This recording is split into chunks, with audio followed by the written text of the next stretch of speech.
For months, I had endured the slow, soul crushing weight of her indifference. Every thoughtful message I sent, every dinner I planned, every small gesture of affection was met with silence, excuses, or outright rejection.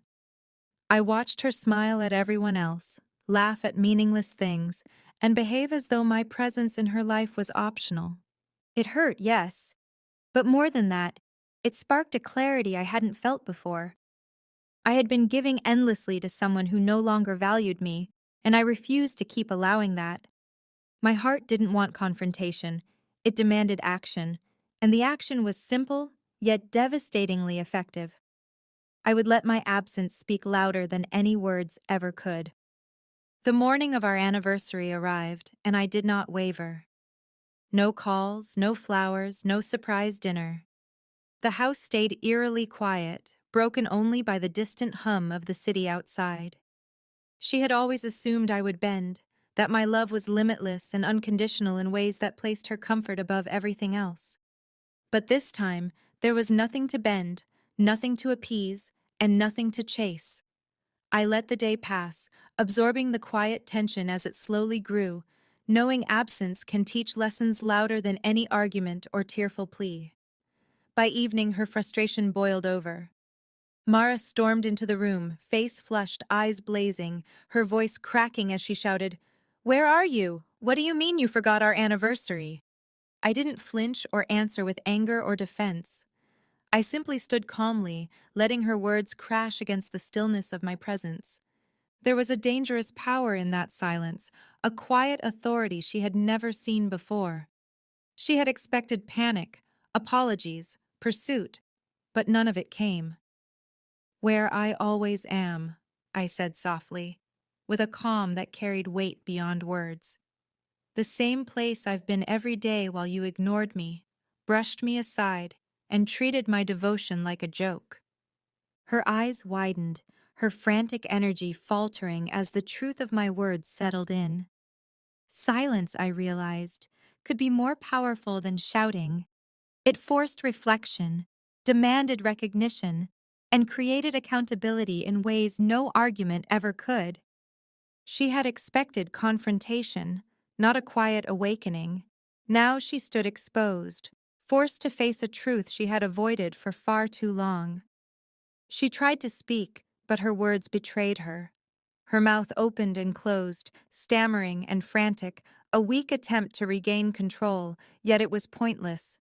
The years of rejection she had imposed, the months of cold indifference she had shown, all rushed back at once, overwhelming her. She finally understood that my calm was not weakness, but intentional strength. I had endured, I had watched, and now I had chosen to let her feel the full weight of her actions. Her panic deepened, her voice shaking as she tried to explain herself. I. I didn't mean. The excuses fell flat, hollow efforts to cover months of neglect. I didn't interrupt. I didn't argue. I allowed the stillness of my presence to speak for me. Each second stretched on like a mirror, reflecting her mistakes and the consequences she had refused to face. She had believed my love was a safety net, endless and forgiving. She was wrong. My absence had become a lesson she could not escape. She collapsed into the nearest chair, hands gripping the edges as if trying to steady herself. The quiet authority in the room felt suffocating, and she sensed it. She had misjudged everything. She thought I would grovel, beg, chase her approval forever. Instead, she faced a man who had reclaimed his dignity, who had survived her rejection, and who now stood firm, silent, and unmovable. Tears filled her eyes, her lips trembled, and one thought repeated itself in her mind. She had underestimated me, and in that moment, it cost her everything. At last, she whispered my name, barely audible, fragile with guilt and desperation. I didn't answer right away. I let her sit with the weight of her choices, the depth of her indifference, and the permanence of the boundaries she had crossed. In that silence, she understood I had changed. I was no longer someone who would accept being ignored, and my patience had limits she had long exceeded. Her apology, though genuine, could not undo the lesson my calm, deliberate absence had already taught. By the end of the night, Mara sat slumped in the chair, shaken and broken, her emotions exposed, her pride in ruins. I remained composed and walked past her, allowing my silence to speak louder than any argument ever could. She learned a hard truth. Love without respect is empty. Patience without acknowledgement is wasted, and boundaries crossed repeatedly demand consequences that cannot be reversed.